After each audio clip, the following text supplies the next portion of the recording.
Where to find the sound equalizer settings when you have your Galaxy Buds connected to a Samsung phone. So the best way to go about doing this is using the quick access, and you're going to look for the Bluetooth toggle right here. Go ahead and long press it like this and go to where it says details. After entering here, you should see that your Galaxy Buds is connected. Now, this is available for other Galaxy Buds product, and this is what you'll have to do after the One UI 8 Samsung update. You no longer need the app in order to get access to these settings.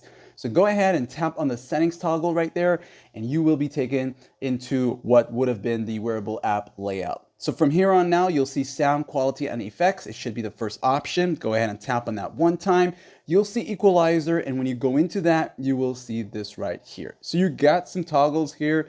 These are all presets, and each one of these would give you a different layout of sound, and there is definitely a sound difference in all of this here, okay? And of course, ladies and gentlemen, of course, from what it seems, you don't or not able to adjust it yourself. You'll just have to go based on what is set there for you.